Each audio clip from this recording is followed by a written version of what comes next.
नमस्कार दोस्तों, कैसे आप लोग। दोस्तों आज के इस वीडियो में हम जानेंगे इफ़ के सारे फंक्शन के बारे में और थोड़ा बहुत मीन, मैक्स और एवरेज फंक्शन के बारे में। तो बिना किसी देरी के चलिए हम शुरू करते हैं। तो सबसे पहला जो हमारा फंक्शन है वो है इफ़ फंक्शन। तो अब आज हम जानते हैं कि इफ़ फंक्शन को आप कैसे यूज़ कर सकते हैं। तो इस आज के इस इफ़ फंक्शन में हम देखेंगे कि ये सेल बल्क सेल हुई है, नॉर्मल सेल हुई है। तो कैसे करते हैं चलिए मैं बताता हूँ। सबसे पहले लिखना आपको इक्वल टू इफ़। इफ़ का सिंपल सा मतलब ये है कि अगर ये हुआ तो ये, और अगर ये नहीं हुआ तो ये। ठीक है, दो ही चीज़ होती है, या तो ट्रू या तो फॉल्स, और कुछ नहीं होता है। जैसे यहाँ पे होता है, यहाँ पे देखेंगे अगर आप, मैं इसको और थोड़ा बड़ा कर देता हूँ। ठीक है, हाँ, यहाँ पे ये सेल थोड़ा और बड़ा हो चुका है। यहाँ पे देखिए इफ़, ठीक है, यहाँ पे या तो ट्रू है या तो फॉल्स है, और इसके अलावा कुछ नहीं है। ठीक है, या तो वैल्यू ट्रू होगी या तो फॉल्स होगी। तो यहाँ पे हम स्टार्ट करते हैं। हमें देखना है कि भाई अगर ये जो E2 की वैल्यू अगर ग्रेटर देन इक्वल टू 5 है, अगर ये ग्रेटर देन इक्वल टू 5 है, इसका मतलब भाई तुमने बहुत ज़्यादा सेल किया है। ठीक है, इसमें इसका मतलब आपने जो है बल्क सेल किया है। ठीक है, और अगर नहीं है तो सिंपल सा है, आपने किया है नॉर्मल सेल। ठीक है, नॉर्मल SALE सेल। ठीक है, बस ये सिंपल सा फंक्शन है आपका। ठीक है, इसमें आप चेक कर सकते हो कि वैल्यू ट्रू, जो हम कंडीशन दे रहे हैं वो ट्रू है या नहीं। अगर ट्रू है तो ये बताओ, फॉल्स है तो ये बताओ। सिंपल, ये हो गया आपका पहला चीज़। ठीक है, अब आते हैं सेकंड इफ्स के बारे में। तो कि इफ्स जो है काफ़ी बढ़िया इफ़ का फंक्शन है। ठीक है, इसमें आप एक ही टाइम में मल्टीपल कंडीशन दे सकते हैं। वो कैसे देते हैं मैं आपको बताता हूँ। आपको लिखना है इफ्स। ठीक है, ये आपने इफ्स लिख दिया। इसके बाद आप मल्टीपल कंडीशन दे सकते हैं। ठीक है, आप हज़ारों कंडीशन दे सकते हैं एक बार में। ठीक है, तो जैसे हमें चेक करना है कि भाई तुम्हारी सेल्स हुई है, हाई हुई है, मीडियम हुई है या लो हुई है, ये हम कैसे करेंगे हम ही देखते हैं। देखिए, हमें करना है आइटम प्राइस को मल्टीप्लाई करना है क्वांटिटी से, और इन दोनों की जो वैल्यू आएगी अगर वो greater than equal to, greater than का साइन ये है, इक्वल टू का साइन ये है, ग्रेटर देन इक्वल टू 10,000 है। ठीक है, तो इसका मतलब आपने जो है हाई सेल करी है। ठीक है, यानी आप खुश हो जाओ, अब मैं आपको दिवाली पे पार्टी दूंगा। अच्छा, अभी तो न्यू ईयर, ये चलो न्यू ईयर पे ही पार्टी ले लेना। ठीक है, डन। फिर सेकंड है भाई, बहुत से ऐसे लोग हैं जिन्होंने 10,000 के ऊपर की सेल नहीं करी, तो क्या करना है। तो हम दोबारा चेक करेंगे भाई, अगर आइटम का प्राइस और आइटम की क्वांटिटी अगर ग्रेटर देन इक्वल टू 5,000 है। मान लीजिए 10,000 आप नहीं कर पाए, ठीक है, कोई बात नहीं।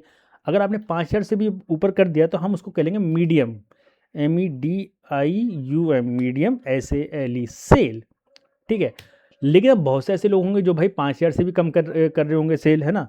तो उनको क्या करेंगे, तो उनको सिंपल है, दोबारा से इस quantity, item price divide by quantity, और जो भी वैल्यू निकल के आती है अगर वो लेस देन 5,000 है तो भाई लो सेल। भाई फिर तो अब तो तुम्हारी नौकरी जाने से कोई नहीं बचा सकता। ठीक है, क्योंकि सेल्स में तो ऐसे होता है, भैया सेल्स ला के दो हमें, then bracket close, then enter. आपको सिंपल ये यहाँ पे लाना है, सीधा कॉपी पेस्ट कर देना है, डन। ये हो गया आपकी सारी चीज़ें आपकी कंप्लीट। ठीक है, अब है इफ़ एरर। अब इफ़ एरर का क्या है मैं आपको बताता हूँ। सबसे पहले मैं एक सिंपल फॉर्मूला लगाता हूँ, equal to this divided by this.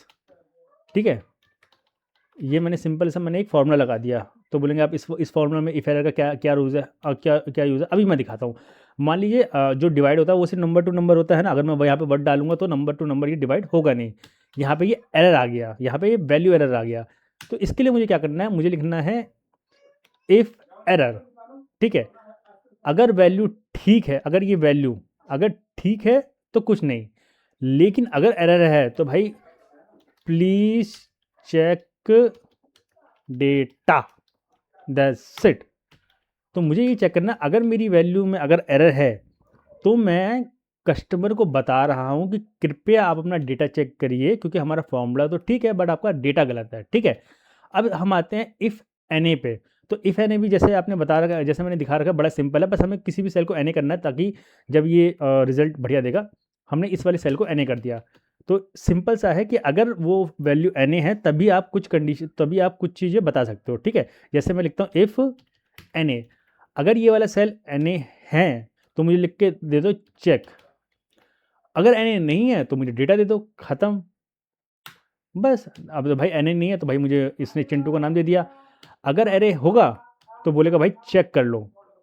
ठीक है, प्लीज़ चेक। मैं इसको दोबारा से कर सकता हूँ, प्लीज़ प्लीज़ चेक, ठीक है, सिंपल।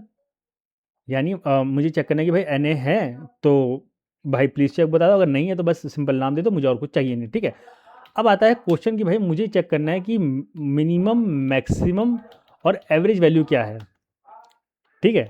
मिनिमम, मैक्सिमम और एवरेज वैल्यू क्या है, तो उसके लिए मुझे करना पड़ेगा इक्वल टू MIN, मिन। मिन भी 4-5 तरह के हैं, मिन, मिन ए, मिन इफ्स, ठीक है, वो मैं आपको बाद में बताऊंगा। इस वीडियो में मैं आपको सिर्फ मिन बता रहा हूँ। आपको सिंपल सा वो वाला कॉलम को आपको सेलेक्ट कर लेना है, ब्रैकेट को क्लोज कर देना है एंड देन एंटर कर देना है। इससे आपको पता चल जाएगा कि आपके जो डेटा में जो सबसे छोटी वैल्यू, यानी जो सबसे छोटा बच्चा है जो है वो 1 साल का है। अब आपको पता करना भाई सबसे बूढ़ा कौन है, यानी सबसे ज़्यादा सेल किसने करी है, तो वो भी हम आपको बताते हैं। इसके लिए सिंपल सा फंक्शन है equal to MAX, max. Simple सा मैक्स आ गए यहाँ पे, सिंपल वही column select, then bracket close and then enter. यानी आपकी जो क्लास में सबसे बड़ा बच्चा कौन सा भाई, 10 साल का है ना, यानी इसके अंदर जो सबसे ज़्यादा जो क्वांटिटी सेल हुई है वो 10 क्वांटिटी सेल हुई है ना, किसी आइटम की 10 क्वांटिटी सेल हुई है तो वो सबसे ज़्यादा है। अब आपको चेक करना है एवरेज कितना हुआ, कि भाई कोई 1 सेल कर रहा है, कोई 10 सेल कर रहा है, एवरेज कौन आइटम कितने सेल हो रहे हैं, एवरेज क्वांटिटी कितनी सेल हो रही है। तो उसके एक बहुत ही सिंपल सा फंक्शन है इक्वल टू AV, एवरेज। जी हाँ, जो क्लास में आप एवरेज आते हो वो नहीं, ये एवरेज एक्सेल का फंक्शन है। तो सीधा इस फंक्शन को हम यहाँ पे आए, देन ऊपर से नीचे copy select all and enter. तो यहाँ पे एवरेज जो आइटम की जो क्वांटिटी सेल हुई है वो 5.4 हुआ है। आज की वीडियो में इतना ही, बस जाते जाते आपको एक बोनस टिप और दे देता हूँ। जैसे कि मान लो आपको एक रैंडम डेटा जनरेट करना है, जैसे मैंने मान लो ये लो, मैं यहाँ पे एक नया कॉलम मैं ऐड कर देता हूँ, ठीक है।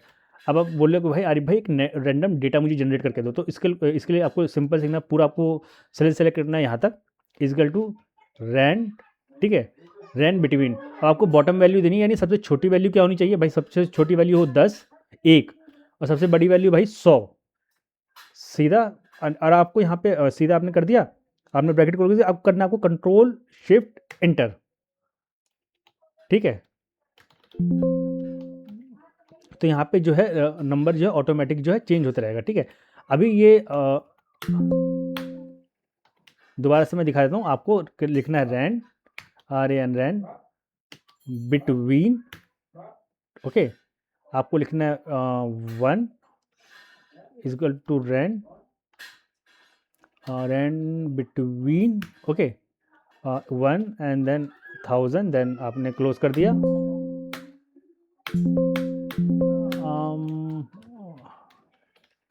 ओके, दोबारा से हम लोग ट्राई कर लेते हैं, रैंड, ओके, ये आपका नंबर आ गया, आपका कोई सा भी रैंड का नंबर आ गया। तो सिंपली इसमें आपको कोई भी रैंडम नंबर आप जनरेट कर सकते हो। जैसे मैं दोबारा से मैं करूँगा, है ना, रैंड बिटवीन, ठीक है। अब मैंने बॉटम दे दिया मैंने वही 10 और टॉप दे दिया मैंने 100, और देन मैंने कर दिया कॉपी, ठीक है।